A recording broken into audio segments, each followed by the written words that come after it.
चालत नाही रे हा.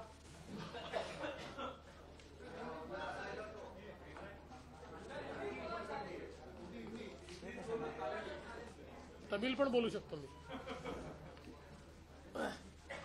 कोण आहे बाबा रे? बस दाबलं ना रे.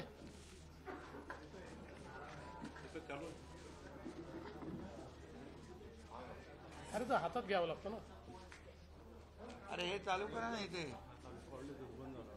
हा ऑर्डलेस आहे पण हा पाहिजे मला. हे चालू करा मेन.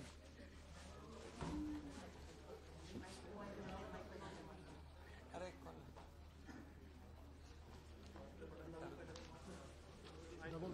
त्याचं हे निघालंय का? नाही ना.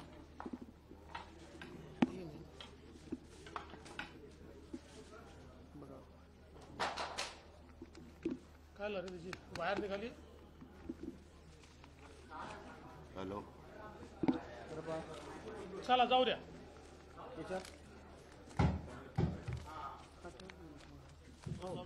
वर ठेवला ते वर ठेवा. राहू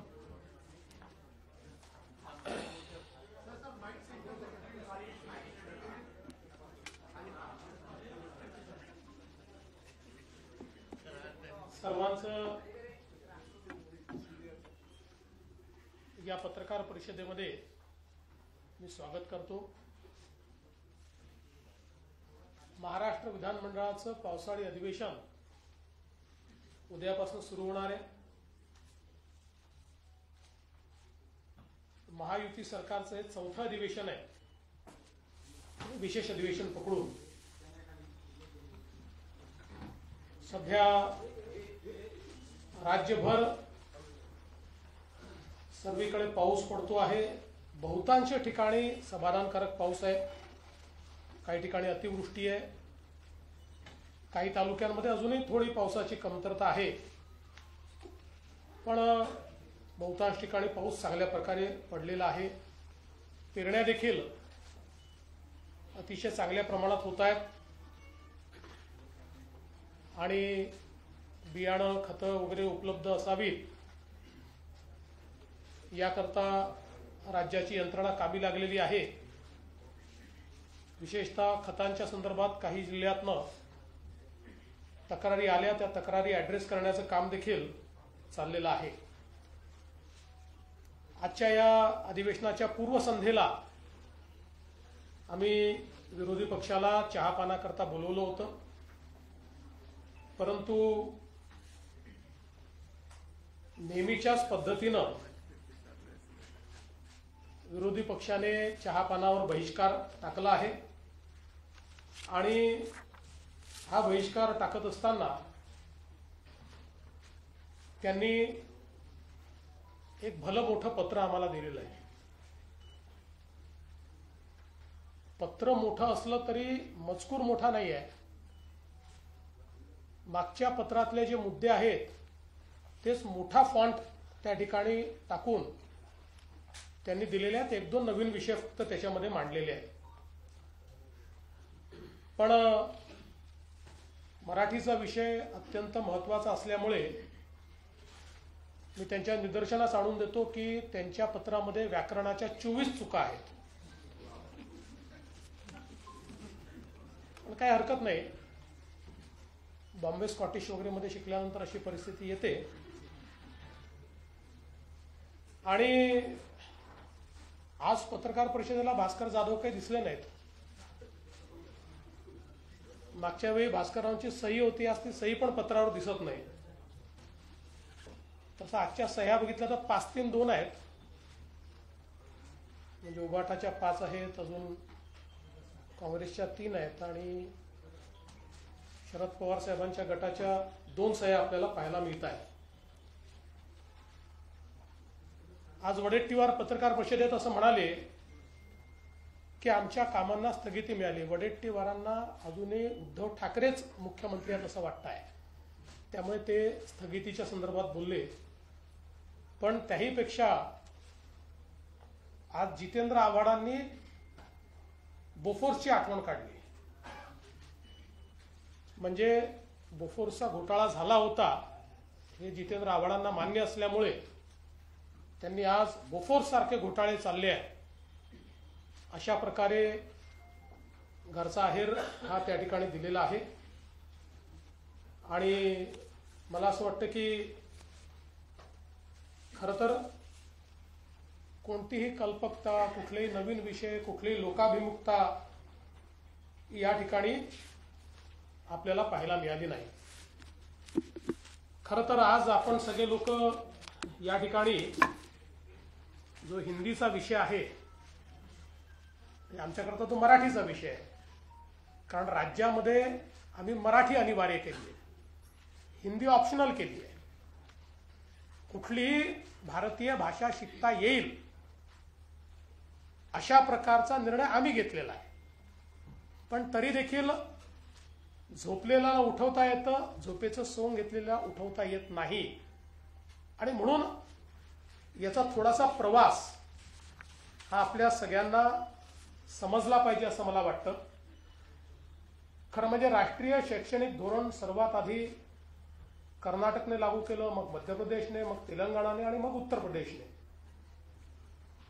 21 सप्टेंबर 2020 रोजी महाराष्ट्राचे तत्कालीन मुख्यमंत्री उद्धव ठाकरेजी यांनी हे शैक्षणिक धोरण कशा प्रकारे लागू करायचं याकरता एक तज्ञ समिती नियुक्त केली होती. 16 ऑक्टोबरला त्याचा GR 16 ऑक्टोबर 2020 रोजी उद्धवजींच्याच नेतृत्वाखाली हा GR निघाला. आणि अतिशय नामवंत अशा प्रकारचे शास्त्रज्ञ, अभ्यासक डॉक्टर रघुनाथ माशेलकर साहेबांच्या अध्यक्षतेखाली 18 लोकांची कमिटी तयार करण्यात आली. या 18 लोकांमध्ये कोण कोण होते?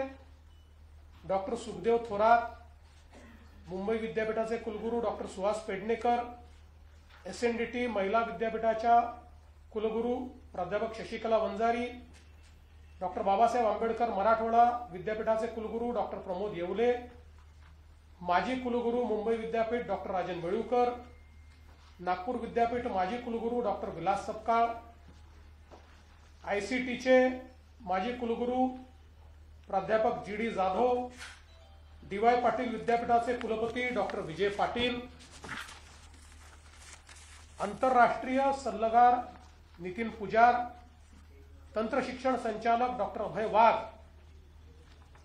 आणि हैदराबाद सिंध नॅशनल कॉलेजिएट विद्यापीठ मुंबईचे कुलाधिकारी निरंजन हिरानंदानी, शासकीय अभियांत्रिकी महाविद्यालय पुणेचे संचालक भारत आहुजा, मराठवाडा वाणिज्य विद्यालय पुणेचे प्राचार्य देविदास गोल्हर, मुंबई विद्यापीठाचे सिनेट सदस्य मिलिंद साटम, पार्ले टिळक व्यवस्थापन महाविद्यालयाचे शिक्षण तज्ञ डॉक्टर अजित जोशी, शिक्षा विद्या प्रबोधिनी हा महत्वाचा आहे, शिक्षा विद्या प्रबोधिनीचे संस्थापक विश्वस्त विजय कदम जे शिवसेनेचे उपनेते आहेत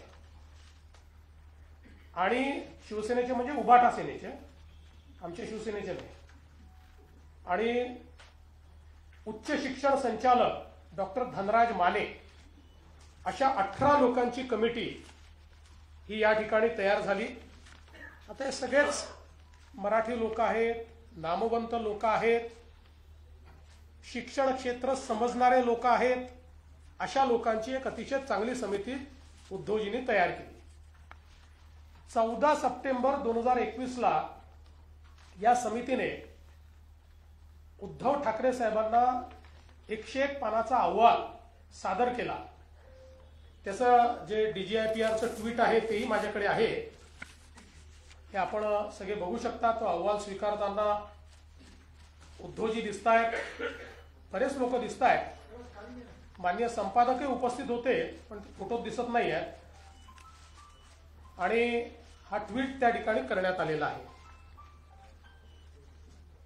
हे त्या संदर्भात त्यांचं वाक्य की याची लगेच आम्ही अंमलबजावणी करणार वगैरे ते सगळं हे प्रेसमध्ये त्यावेळी आलेलं आहे. आणि मग आपण जर बघितलं तर 15 सप्टेंबर 2021 च्या या बातम्या वगैरे आहेत, मी आता त्याच्यामध्ये जात नाही. आता या अहवालात काय म्हटलेलं आहे? या सर्व तज्ज्ञांनी काय म्हटलेलं आहे, तर या अहवालाच्या 8व्या प्रकरणामध्ये भाषेचा विषय आलेला आहे. पृष्ठ क्रमांक 56. आता पृष्ठ क्रमांक 56 वर अहवालामध्ये जो काही या ठिकाणी शिफारस त्यांनी केलेली आहे त्याच्याकरता एक उपगट तयार करण्यात आला होता. आणि त्या उपगटामध्ये कोण होते? भाषेच्या उपगटामध्ये डॉक्टर सुखदेव थोरात, नागनाथ कोतापल्ले, अजून काही सदस्य होते. पण यात भाषेच्या या उपगटामध्ये महत्वाचे सदस्य होते विजय कदम, उबाठाचे उपनेते विजय कदम हे या उपगटाचे नेते होते किंवा यातले प्रमुख होते. आणि यांनी काय शिफारस केली आहे, तर यांनी शिफारस अशी केलेली आहे की मुद्दा क्रमांक 8.1 इंग्रजी आणि हिंदी भाषा ही दुसरी भाषा म्हणून पहिल्या वर्गापासून लागू करण्यात यावी.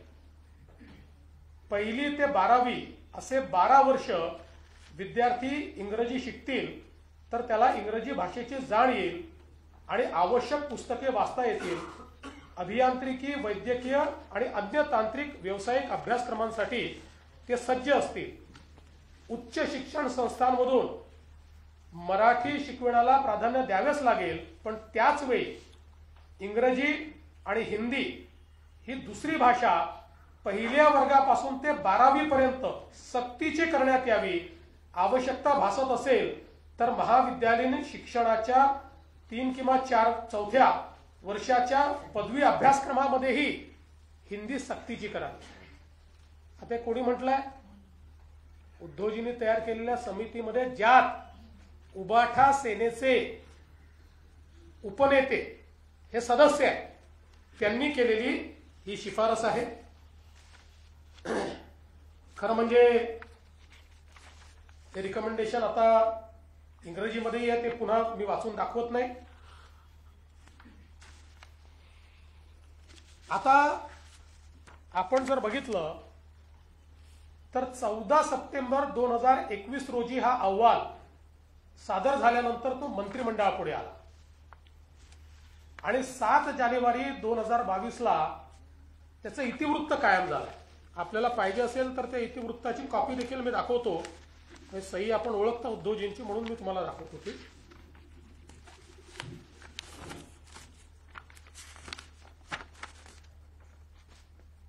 या ठिकाणी उद्धवजींची सही आहे.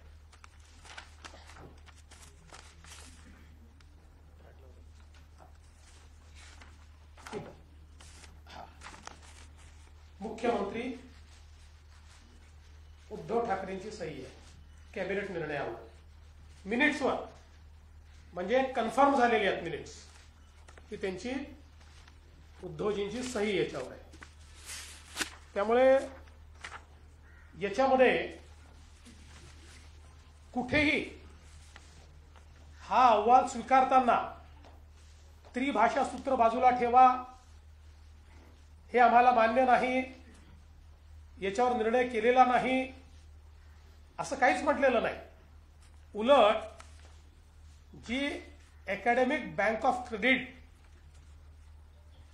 जो एक महत्वाचा कळीचा विषय याच्यामध्ये आहे की तिसरी भाषा का बरं, तर तिसऱ्या भाषेमुळे अकॅडमिक बँक ऑफ क्रेडिटमध्ये मार्क मिळतील आणि पुढच्या ऍडमिशन करता ते मार्क कामी येतील. त्या अकॅडमिक बँक ऑफ क्रेडिटलाही मान्यता याच कॅबिनेटच्या निर्णयातनं देण्यात आलेली आहे.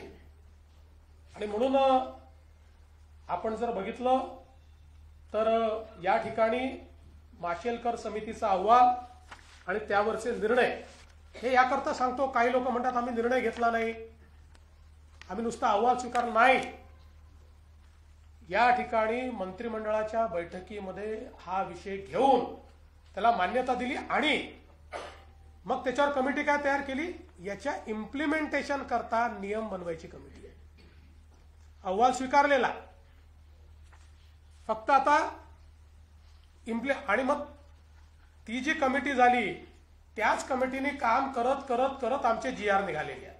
हे जे GR आमच्या काळात निघाले आहेत हे तेच काम करत करत करत ते आमच्या काळामध्ये अशा प्रकारचे सगळे GR निघालेले आहेत. आणि म्हणून मला असं वाटतं की या संदर्भात आपण जर बघितलं असेल तर 16 एप्रिलला 2025ला आम्ही पहिला GR काढला आणि त्या GR मध्ये आपण असं म्हटलं की मराठी ही सक्तीची आहे, दुसरी भाषा आपण इंग्रजी म्हटली, तिसरी भाषा आपण हिंदी म्हटली. त्यावर अनेकांनी प्रश्नचिन्ह उपस्थित केल्यानंतर आपण 17 जूनला हा GR बदलला आणि यामध्ये सांगितलं की कुठलीही भारतीय भाषा तिसरी भाषा म्हणून शिकता येईल. आणि त्याही GR मध्ये आपण सांगितलं मराठी सक्तीची भाषा कुठली, मराठी, आणि तिसरी भाषा म्हणून कोणतीही भारतीय भाषा शिकता येईल अशा प्रकारचा स्पष्टपणे GR काढला. आणि याच्यामध्ये आपण जर विचार केला तर ही तिसरी भाषा पहिलीपासून नाही आहे, त्याचं लेखन वाचन हे तिसरीपासून आहे. आणि 2 वर्ष पहिले नुसती बोली आहे, म्हणजे त्यांच्याशी संवाद करायचा आहे. त्यामुळे हा जो काही अहवाल या ठिकाणी मांडण्यात आला होता त्यानुसारच खरं म्हणजे आमच्या सरकारने निर्णय घेतला नव्हे तर सक्तीची केलेली हिंदी याच्यामध्ये ऑप्शन देण्याचं काम आमच्या सरकारने केलं की कुठलीही भारतीय भाषा. आणि मला या निमित्ताने खरं म्हणजे भारतरत्न डॉक्टर बाबासाहेब आंबेडकर यांनी जे भाषण केलेलं आहे त्यातले हे का महत्वाचं आहे तर काय मत होतं भारतरत्न डॉक्टर बाबासाहेब आंबेडकरांचं, one language can unite people, 2 languages are sure to divide, this is an inexorable law, culture is conserved by the language. Since Indians wish to unite and develop a common culture, it is the bounden duty of all Indians to own up Hindi as their language.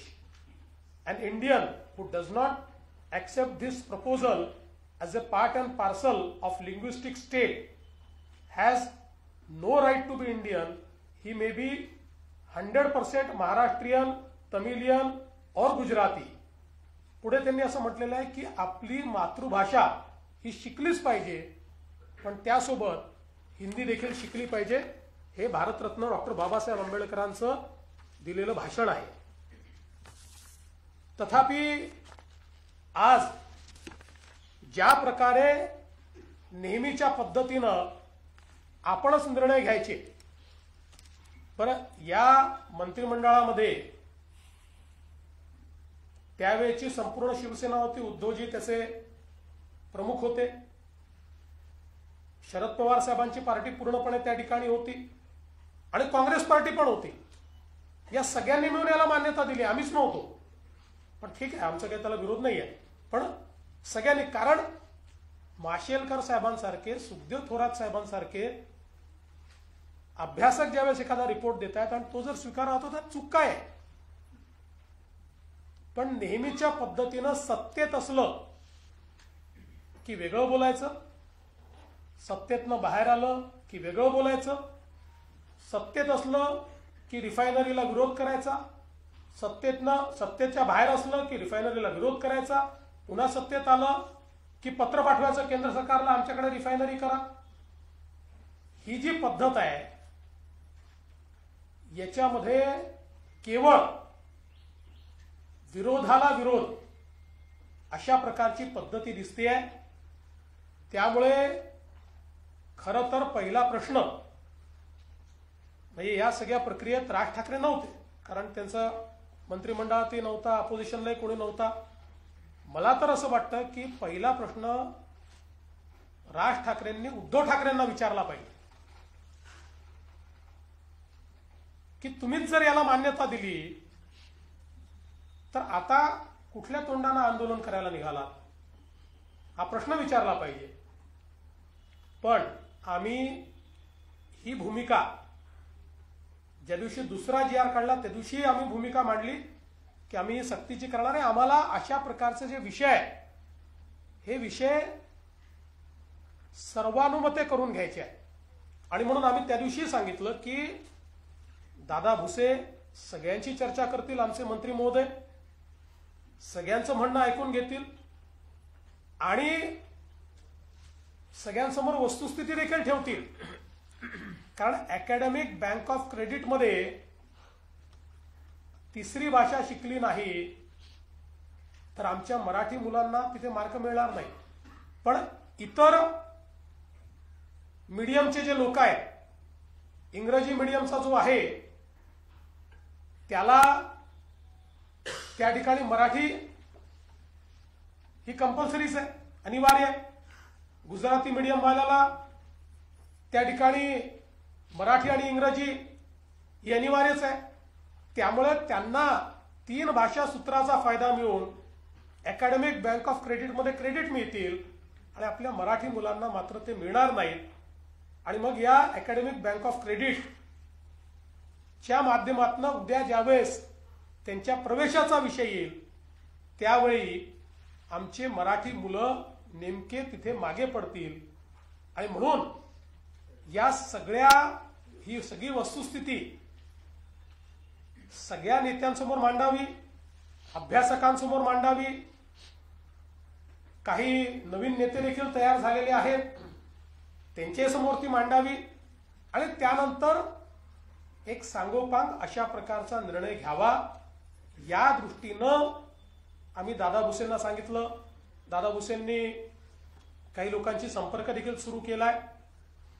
पण मला असं वाटतं की याच्यावर चुकीच्या पद्धतीचं राजकारण जे आहे हे करणं चाललंय. आणि म्हणून आज मंत्रिमंडळाच्या बैठकीमध्ये आम्ही याच्यावर सांगोपांग चर्चा केली आणि आम्ही असा निर्णय केलेला आहे की त्रिभाषा सूत्राच्या संदर्भात ही भाषा कुठल्या वर्गापासून लागू करावी, ती कशा प्रकारे करावी, कुठली करावी, काय मुलांना चॉईस द्यावा,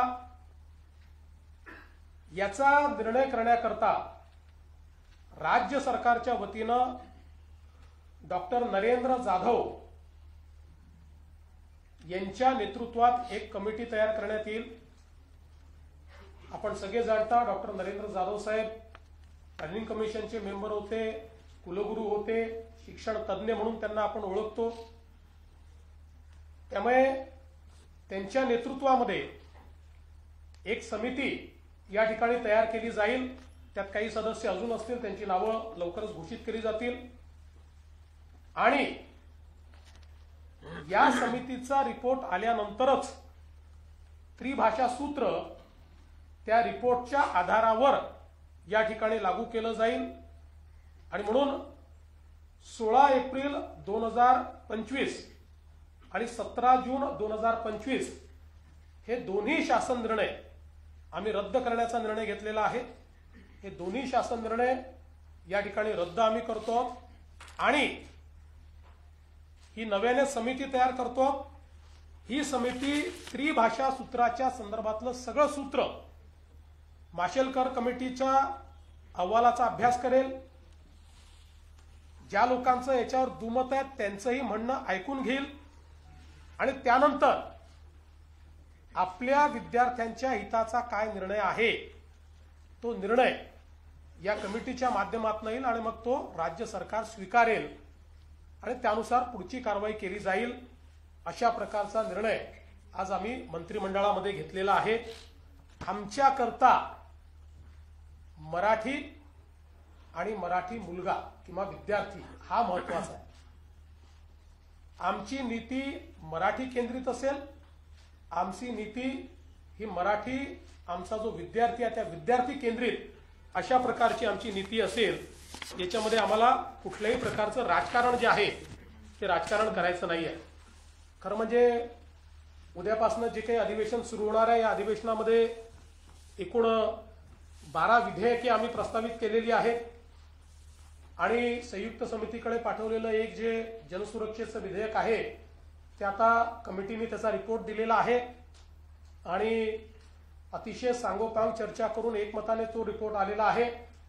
त्याच्यामुळे त्या रिपोर्टवर आता आधारित चर्चा होऊन हे विधेयक देखील या अधिवेशनासमोर असेल. त्यामुळे एकूण जुनं एक प्रलंबित विधेयक, एक संयुक्त समितीचं विधेयक आणि 12 प्रस्तावित विधेयके या सभागृहापुढे येतील. 6 अध्यादेश हे सभागृहाच्या पटलावर ठेवले जातील आणि एकूणच हे जे अधिवेशन आहे आमच्याकडे प्रचंड बहुमत असताना देखील आम्ही अधिवेशनातनं पळ काढणारे नाही. पूर्ण 3 आठवड्याचं अधिवेशन आम्ही घेतलेलं आहे. आमची अपेक्षा आहे की विरोधी पक्षाने या अधिवेशनामध्ये चर्चा करावी आणि त्यांच्या प्रत्येक प्रश्नाला उत्तर द्यायला आम्ही तयार आहोत. राज्याला विकासाकडे नेण्याकरता आमची महायुती उत्तम काम करते आहे आणि त्या दृष्टीनं या अधिवेशनात आमची पुढची ध्येय धोरणं देखील आम्ही त्या ठिकाणी आपल्यापर्यंत, आपल्या मार्फत जनतेपर्यंत पोहोचवू. धन्यवाद.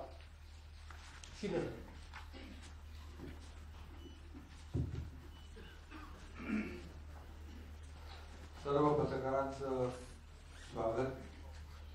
उद्यापासून पावसाळी अधिवेशन सुरू होत आहे आणि नेहमीप्रमाणे विरोधी पक्षाने चहापानावर बहिष्कार घातलेला आहे.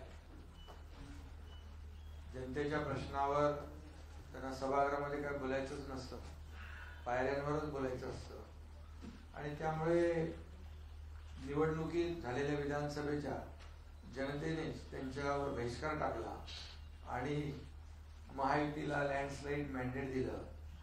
मला वाटतं झालेल्या पराभवातून अद्याप ते सावरलेले नाहीत आणि त्यामुळे त्यांनी मगाशी मुख्यमंत्री महोदयांनी सांगितलं ते पत्र त्याचं साईज वाढलेली आहे कारण त्यांच्या विरोधी पक्षाच्या आमदारांची संख्या कमी झाल्यामुळे पत्रांची साईज वाढवलेली दिसते, फॉन्ट मोठा केला. त्यामुळे मला वाटतं खरं म्हणजे सरकार सकारात्मक आहे. चर्चा करण्यासाठी अधिवेशन लोकांना प्रश्नाला लोकांच्या वाचा फोडण्यासाठी असतं, न्याय देण्यासाठी असतं आणि त्याचबरोबर लोकांचे विविध प्रश्न सोडवणूक करून घेण्यासाठी आपलं अधिवेशन असतं. परंतु विरोधी पक्ष सातत्याने या ठिकाणी आपण पाहिलं आहे की चहापानाचं ते जाऊ द्या, परंतु सभागृहामध्ये जेव्हा चर्चा असते त्यावेळेस सभागृहातल्या चर्चेमध्ये भाग न घेता फक्त राजकारण करण्यामध्ये ते वेळ घालवतात. आता मराठी भाषेच्या बाबतीमध्ये त्यांनी जे काही जो स्टँड घेतलाय त्या बाबतीमध्ये माननीय मुख्यमंत्री महोदयांनी सविस्तर त्याच्यावर सांगितलंय. याच्यात मी एवढंच म्हणेन की त्यांनीच तो अहवाल स्वीकारला माननीय डॉक्टर माशेलकरांचा. त्याच्यामधल्या सगळ्या कमिटी मेंबर जे सदस्य होते त्यांची नावं मुख्यमंत्री महोदयांनी सांगितली आपल्याकडे. त्यातले कोण कोण म्हणजे मी कोणावर असं टीका करू इच्छित नाही, पण काही नावं जी घेतली त्या नावांच्या बद्दल आपल्यालाही माहिती आहे आणि म्हणून तो अहवाल स्वीकारला, त्याला मान्यताही दिली कॅबिनेटमध्ये आणि म्हणजे एक प्रकारे जेव्हा सत्तेमध्ये आपण असतो तेव्हा एक विचार असतो, सत्तेच्या बाहेर असतो तेव्हा दुसरी भूमिका असते. दुटप्पी भूमिका घेण्याचं काम म्हणजे एक प्रकारे चोराच्या उलट्या बोंबा कशा असतात हे या माध्यमातून या ठिकाणी त्यांच्या कृतीतून या ठिकाणी दिसून आलेलं आहे आणि मी त्याच्यात डिटेलमध्ये आता तरी जात नाही. परंतु मी एवढंच सांगू इच्छितो, मुख्यमंत्री महोदयांनी तर ते सगळं अत्यंत त्याचे वस्तुनिष्ठ अहवाल तुमच्या समोर मांडलेला आहे. त्यामुळे पत्रकारांना देखील आमची विनंती अशी आहे की फक्त तुम्ही जी वस्तुस्थिती आणि वस्तुनिष्ठ अहवाल किंबहुना जे अगोदरच्या मुख्यमंत्र्यांनी घेतलेला निर्णय तो काय होता याला देखील जेव्हा आम्ही सांगतो तेव्हा त्यालाही तुम्ही प्राधान्य दिलं पाहिजे. कारण त्यावेळेस या तिन्ही भाषा अनिवार्य होत्या आणि त्यावेळेस या मुलांवर कुठलाही ताण पडणार नव्हता असं त्यांचं मत होतं. परंतु आता आम्ही तर मराठी सक्तीची केली आहे. मराठी आणि हिंदी सक्तीची नाही ही भूमिका आमची स्पष्टपणे मांडलेली आहे. आणि जेव्हा अनिवार्य शब्द होता तो पण आपण अनिवार्य शब्द काढून टाकला. आणि म्हणून महाराष्ट्रामध्ये जे काही ते म्हणतात की मराठीची गळचेपी कधीच होणार नाही. मराठी ही आपली मातृभाषा आहे आणि महाराष्ट्रामध्ये मायबोली मराठी आणि मराठी भाषा हे तर आपण सगळ्या शाळांमध्ये सगळ्या माध्यमांमध्ये मराठी भाषा ही अनिवार्य केली. हे आपल्या सरकारचं काम आहे. मराठी भाषेला अभिजात भाषेचा दर्जा देण्याचं काम आपण केलं. अनेक आता ते मी बाकी याच्यामध्ये जात नाही. आपण मराठी भाषेसाठी अखिल भारतीय मराठी साहित्य संमेलन असतं पण विश्वातल्या मराठी लोकांना देखील आपल्या राज्यामध्ये आणून अखिल विश्व मराठी साहित्य संमेलन देखील घेतलं. त्यामुळे मराठी बाबतीमध्ये आता जे कुठल्या कुठल्या शाळेत शिकतात त्यांनी आता मगाशी मुख्यमंत्री महोदय बोलले त्यामुळे मी त्याच्यावर बोलत नाही. फक्त एवढंच आहे की तेव्हा ताण नव्हता. आता अंमलबजावणी करताना कुठला ताण त्यांच्यावर आला याचं देखील विश्लेषण होईलच. परंतु आमची भूमिका स्पष्ट आहे. मराठीला प्राधान्य, मराठी सक्तीची, हिंदी सक्तीची नाही. आणि हे आता जे मुख्यमंत्री महोदयांनी सांगितले दोन्ही जिहाद हे रद्द आम्ही केले. आता जो काही निर्णय आहे तो स्थगित केलाय. आणि हे जे आता आपले जाधव डॉक्टर नरेंद्र जाधव यांची समिती जी आहे त्याच्यात आणखी आता अगोदरच्या समितीमध्ये काही नावं आहेत ती तुम्ही त्याच्यावर मी बोलू इच्छित नाही. परंतु मुलांच्या हिताचा निर्णय, विद्यार्थ्यांच्या हिताचा निर्णय या ठिकाणी घेण्यात यावा अशा प्रकारचा आपली सरकारची भूमिका आहे. आणि आपला विद्यार्थी कुठेही मागे पडू नये हीच भूमिका प्रामाणिकपणे आहे. आणि त्यामुळे आम्ही कुठला इगो ठेवलेला नाही. ते जेव्हा सुरुवातीला अनिवार्य होतं तेव्हा चर्चा झाली. अनिवार्य शब्द ताबडतोब आपण काढून टाकला. आणि त्यामुळे कुठल्याही या शैक्षणिक क्षेत्रामध्ये सरकारला कुठलीही आडमुठेपणाची भूमिका सरकार घेणार नाही, घेतली नाही. आणि अहंकार तर आमच्याकडे बिलकुल नाही. इगो आम्ही कुठलाही निर्णय रेटून नेणार नाही. आता त्या अहंकाराच्या भाषेमध्ये मी काही जात नाही ते तुम्हाला माहित आहे. आणि त्यामुळे या बाबतीमध्ये मुख्यमंत्री महोदयांनी घेतलेला निर्णय जो आहे आमची त्यांची चर्चाही झाली. आता कॅबिनेटमध्ये चर्चा झाली. आणि लोकभावना जी आहे जनभावनेचा आदर करणारे आम्ही लोक आहोत. हे सर्वसामान्य माणसाचं सरकार आम्ही नेहमी म्हणतो. आणि म्हणून जनभावना त्याचा आदर करणं हे आमचं काम आहे. पूर्वी आमचं महायुतीचं सरकार यायच्या पूर्वी काय काय जनभावना, काय काय आदर केले, सन्मान केले आणि काय काय भूमिका स्वतःच्या पुढे रेटण्याचं काम केलं. त्यामुळे राज्याला किती मागे नेण्याचं काम केलं हे तुम्ही सगळ्यांनी पाहिलेलं आहे. त्यामध्ये मी जात नाही. पण जो निर्णय आज मुख्यमंत्री महोदयांनी घेतलाय तो महाराष्ट्राच्या आणि विद्यार्थ्यांच्या, मराठीच्या आणि सर्वच विद्यार्थ्यांच्या हिताचा निर्णय आहे. आणि मला वाटतं याच्यातून चांगला आउटपुट मिळेल. आणि यामध्ये शेवटी मुलं जी आहेत आपल्या देशाचं भवितव्य आहे. आणि त्यामुळे त्यांना जास्तीत जास्त फायदा झाला पाहिजे त्यांच्या शैक्षणिक आयुष्यामध्ये. हीच भूमिका सरकारची आहे. आमची कुठलीही दुसरी भूमिका नाही. आणि मराठीची गळचेपी तर म्हणजे जे आता मगाशी म्हणालो मी चोराच्या उलट्या बोंबा ते याच्यासाठीच की त्याचे अनेक उदाहरण आहेत. पण मी आज ते देऊ इच्छित नाही. मी वेगळेपणाने ती सांगेन सभागृहामध्ये देऊ. त्याचबरोबर त्यांनी आणखी काही प्रश्न विचारले. त्यांच्या याच्यामध्ये भ्रष्टाचाराचा विषय त्यांनी घेतलेला आहे. तर भ्रष्टाचार झाला म्हणून त्याच्यावर आमच्यावर आरोप केले. पण मी एवढंच सांगेन की 2.5 वर्षात झालेला भ्रष्टाचार तर त्याच्या चौकशा सुरू आहेत. त्यामध्ये खिचडी घोटाळा असेल, बॉडी बॅग घोटाळा असेल, आता तर तो कुठला नवीन एक घोटाळा आलाय, मिठी नदीचा घोटाळा आलाय, त्याचंही चौकशी सुरू आहे. आणि त्याच्यामध्ये कोण दिनू काहीतरी दिनू मोरिया. दिनू आता त्याची चौकशी सुरू आहे. त्यांनी तोंड उघडल्यावर किती लोकांचा मोरिया होईल माहित नाही.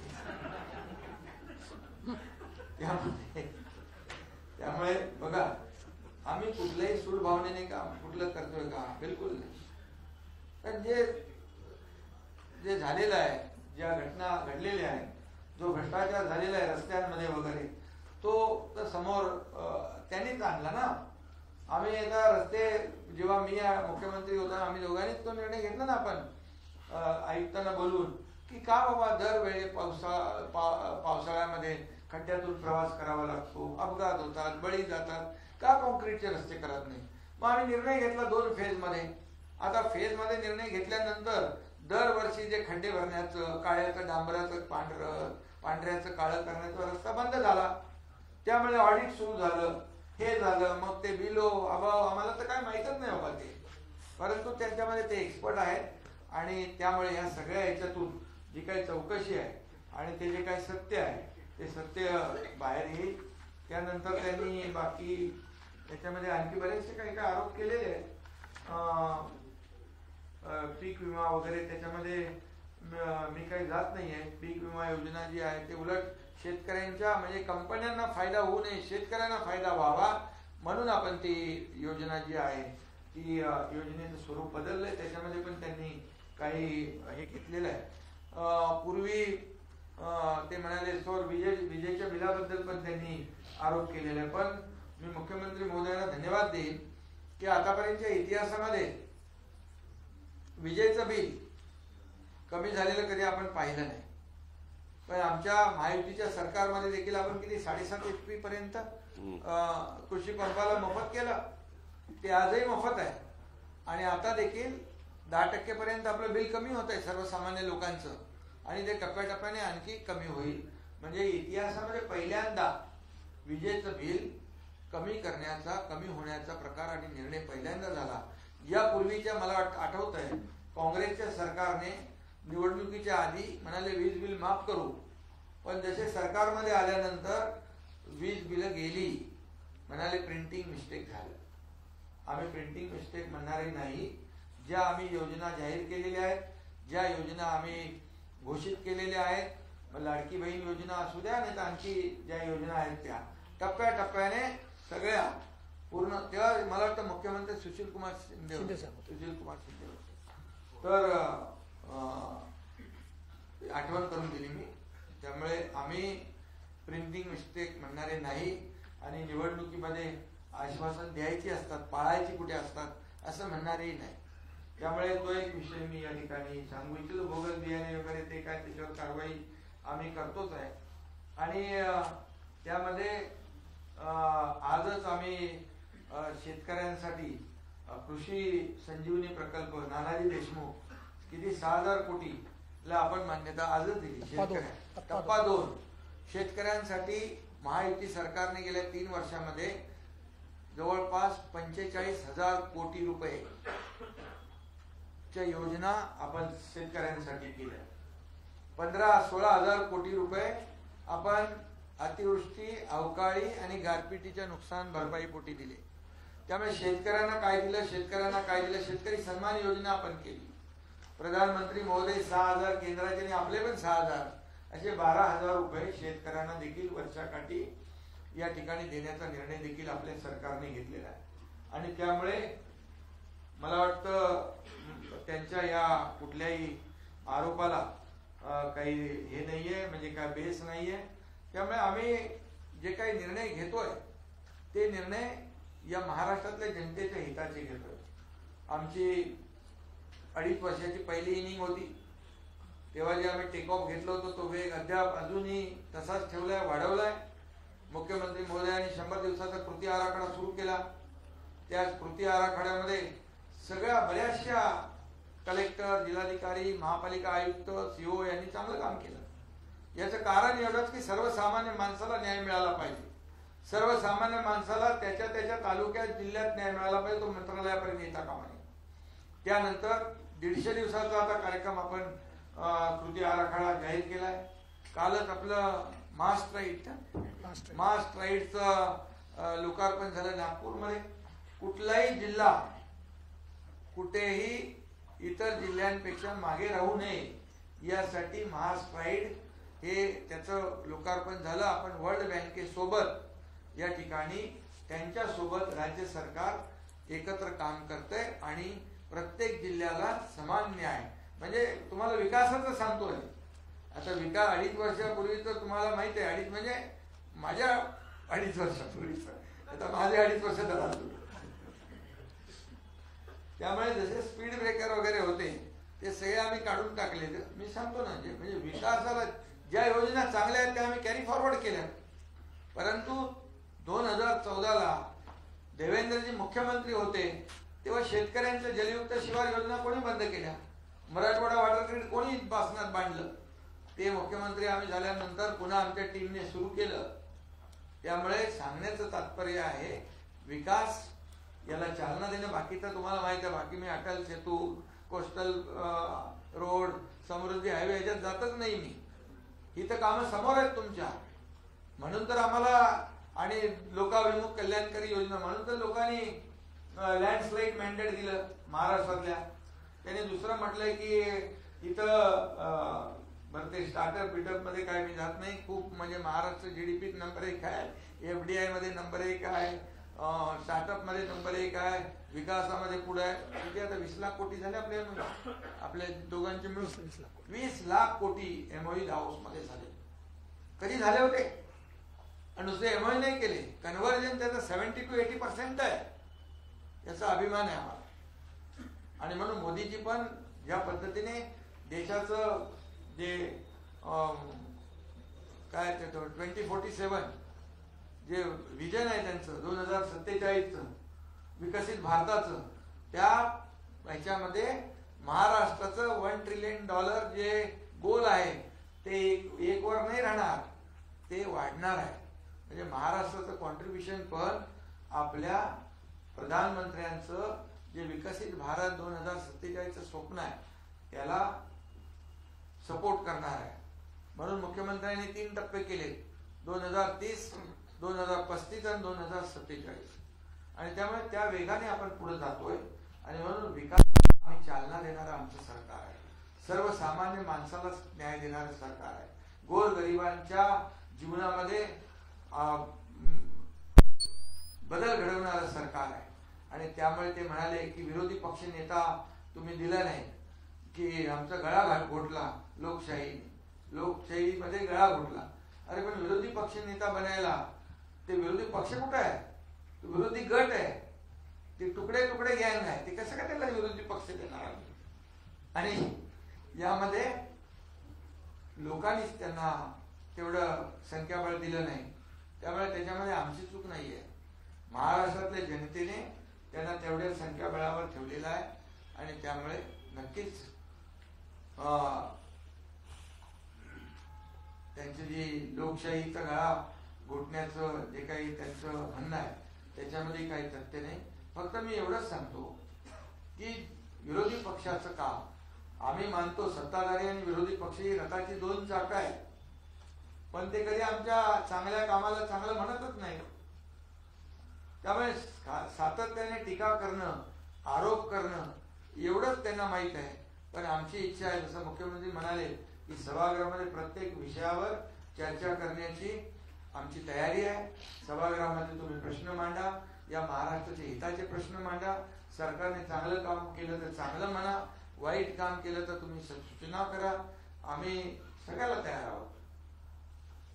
आणि त्यामुळे बाकी आता सभागृहामध्ये आम्ही बोलू, सभागृहामध्ये बाकी विषय त्याला प्रश्नांना उत्तर देऊ. अजितदादा, एवढ्या मोठ्या संख्येने पत्रकार परिषदेला उपस्थित असणाऱ्या सर्व पत्रकार बंधू भगिनींचं मी मनापासून स्वागत करतो. या अधिवेशनाचं संपूर्ण कामकाज पूर्ण वेळ आणि सुरळीत चालावं, राज्यासमोरचे सर्व महत्वाच्या मुद्द्यांच्यावर प्रत्येक विधेयकावर अभ्यासपूर्ण चर्चा व्हावी आणि एकही विधेयक सभागृहात चर्चा झाल्याशिवाय मंजूर होऊ नये. आमदारांना त्यांच्या मतदारसंघातले प्रश्न मांडण्यासाठी पुरेसा वेळ मिळावा आणि सर्वात महत्वाचं म्हणजे विधिमंडळाच्या कामकाजाचा 1 मिनिटही कुठं वाया जाऊ नये, गोंधळामुळे वाया जाऊ नये असा आमच्या महायुतीच्या सरकारचा प्रयत्न राहणार आहे.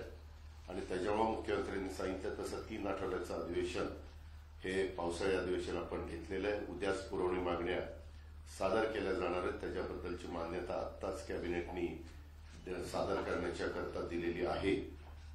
आणि काही जरी असलं, की काही चर्चा जरी करत असली तरी खरं त्यांनी आजच्या चर्चेमध्ये भाग घेतला असता तर महत्वाच्या प्रश्नाच्या बद्दल त्याचा उहापोह करता आला असता. कुठले महत्वाचे प्रश्न चर्चेला घ्यायचे ते पण तिथं सगळ्यांच्या समोर मांडता आले असते. परंतु नेहमीच्या पद्धतीप्रमाणे चहापानावर बहिष्कार, म्हणजे गेले कित्येक वर्ष चहापानावर बहिष्कारच चाललाय. आता ते चहापान रद्दच करावं का काय असं वाटायला लागलं. कशाला चहापान ठेवायचं.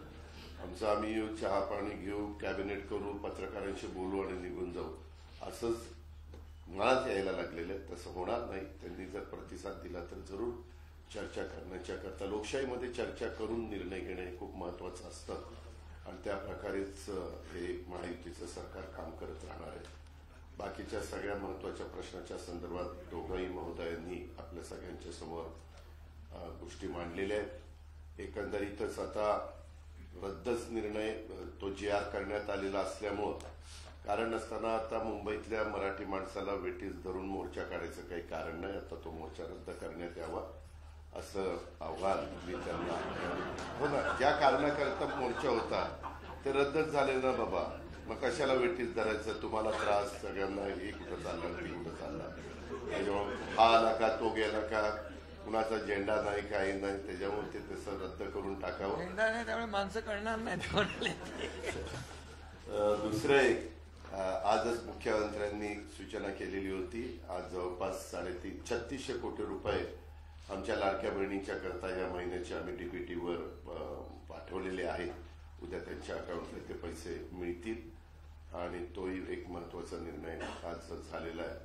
अशा पद्धतीनं आणि बाकीच्या पावसाच्या वगैरेच्या बद्दल कधी नव्हे महाराष्ट्राच्या इतिहासामध्ये जून महिन्यामध्ये धरणांची परिस्थिती, काही अपवाद आहेत, काही भागातले अपवाद आहेत, परंतु कधी एवढ्या मोठ्या प्रमाणावर जून महिन्यामध्ये धरणं भरलेली, म्हणजे बऱ्यापैकी भरलेली आपल्याला पाहायला मिळाली नव्हती. अर्थात काही ठिकाणी फार नुकसान पण झालेलं आहे. वाशिम असेल किंवा काही आपला विदर्भाचा भाग आहे ते तिथं बरेच जमीन वाहून वगैरे गेलेली, पिकांचं नुकसान झालेलं आहे. त्याचे रितसर पंचनामे करण्याच्या सूचना पण अधिकाऱ्यांना दिल्या गेलेल्या आहेत.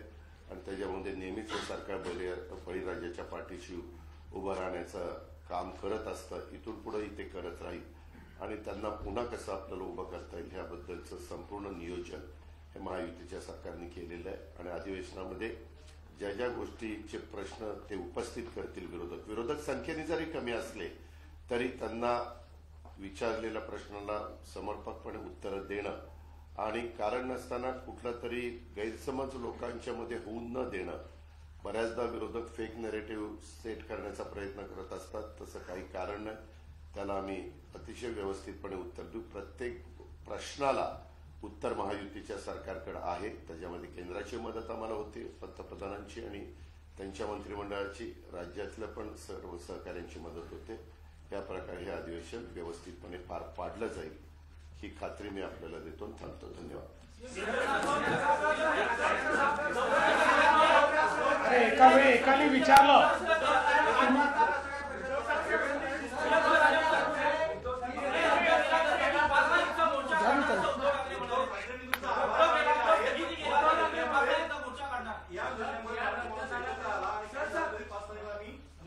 काढावा त्यांनी, म्हणजे फक्त राजकारणच आहे. आलं याच्यातनं स्पष्टच झालं ना की फक्त राजकारणाकरताच त्यांनी हा निर्णय केला होता. विद्यार्थ्यांची आता तर ते एक्सपोज झाले आहे पूर्णपणे, त्यांनीच घेतलेला निर्णय. मला त्या निमित्तानं मराठी माणसांना सांगायचंय, महाराष्ट्रातल्या जनतेला सांगायचंय, हा निर्णय रद्द झालेला आहे. कुणी मोर्चाला प्रतिसाद देऊ नये. धन्यवाद.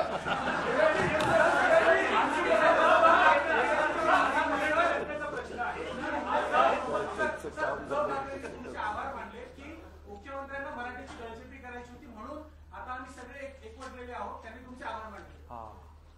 मी त्यांचे आभार मानतो की त्यांनी ज्या प्रकारचा कारभार चालवला त्यामुळेच आमचं सरकार आलं की नाही. आम्हाला ही जी काही सरकारमध्ये काम करायची संधी मिळाली ती त्यांच्यामुळे मिळाली. पण मला त्यांना प्रश्न विचारायचा आहे. मराठी माणसाचं ते बोलतात, पत्राचाळीतल्या मराठी माणसाचं काय? बीडीडी स्कीम मधल्या मराठी माणसाचं काय? अभ्युदयनगर मधल्या मराठी माणसाचं काय? गिरगावातल्या मराठी माणसाचं काय? या मुंबईतनं मराठी माणूस सोडून गेला, त्याला ते जबाबदार नाहीत? आणि त्याला इथे घर देण्याचं काम हे शिंदे साहेबांनी, आम्ही अजितदादांनी, आमच्या सरकारने केलं. त्यामुळे मराठी माणसाचं पोट भाषण देऊन भरणार नाही. मराठी माणसाच्या गोष्टी करायच्या आणि धन्नासेठांच्या पाठीशी उभं राहायचं, ही जी त्यांची नीती होती, आज त्यांच्यापुढे हा देखील प्रश्न योग्य विचारू. मग अशी आम्ही सांगितलं सभागृहामध्ये, सांगू की मुंबईच्या महानगरपालिकेच्या मराठी शाळा कोणी बंद केल्या? त्या कशा सीबीएसई कडे गेल्या? त्यातल्या मराठीची काय अवस्था झाली? या सगळ्या गोष्टी आमच्याकडे आहेत, काळजी करू नका. स्टॉक भरपूर आहे, योग्य वेळी बाहेर काढू.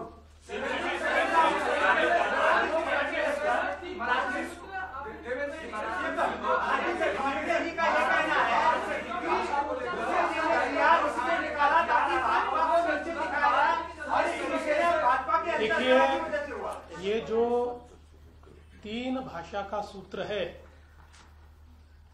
जो नई शिक्षा नीति ने दिया है, उसके ऊपर श्रीमान उद्धव ठाकरे ये जिस समय महाराष्ट्र के मुख्यमंत्री थे, उन्होंने डॉक्टर माशेलकर जी की कमेटी तैयार की थी. उस कमेटी ने रिपोर्ट देकर पहले क्लास से मराठी के साथ साथ हिंदी और अंग्रेजी अनिवार्य की जाए, कंपलसरी की जाए, इस प्रकार का रिपोर्ट दिया. उस रिपोर्ट को उद्धव जी की कैबिनेट ने स्वीकारा. कैबिनेट के निर्णय के मिनट्स ऑफ द मीटिंग पर श्रीमान उद्धव ठाकरे जी, इनकी सिग्नेचर है और अब उस पर वो राजनीति कर रहे हैं.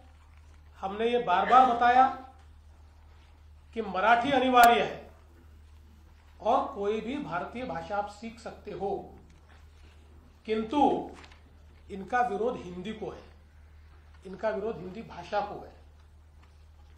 भारतीय भाषा को विरोध है और अंग्रेजी के लिए रेड कारपेट है.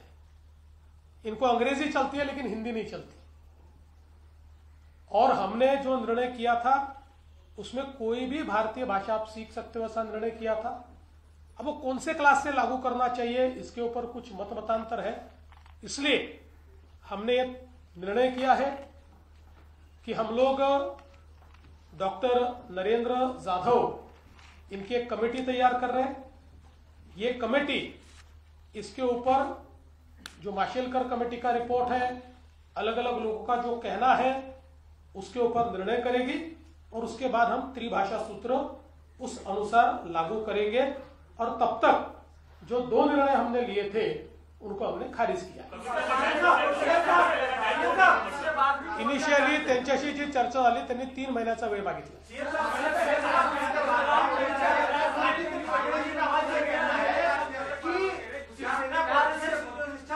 उन्होंने जीआर इसलिए निकाला ताकि भाजपा को नीचा दिखाया जाए और ये शिवसेना और भाजपा के अंतरकलह की वजह से हुआ है. किसने बोला ये? अजित ठाकरे ने अजीत की तारा में आज दोपहर को प्रेस कॉन्फ्रेंस अजीत ठाकरे नहीं, उनका तो मैंने वीडियो देखा. उन्होंने तो कहा हिंदी सीखनी चाहिए और उन्होंने कहा कि हिंदू हृदय सम्राट शिवसेना प्रमुख बाला साहब ठाकरे जी ने उनको कहा था हिंदी सीखने के लिए.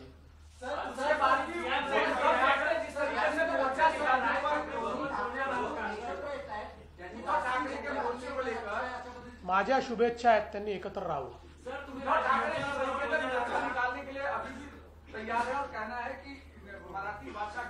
देखिए, इससे ही ध्यान में आ गया कि उनको केवल राजनीति करनी है. मैं इतिहास के 10 चीजें बता सकता हूं कि केवल मराठी आदमी का नाम आगे करके उद्धव ठाकरे जी ने किस प्रकार से मराठी आदमी को ही इस मुंबई के बाहर निकाला है और उसी मराठी आदमी को मुंबई में वापस लाने का काम हमारी महायुति की सरकार ने किया है। धन्यवाद। नहीं, वो तो राजनीति है ना खाली, बाकी क्या है? और अजित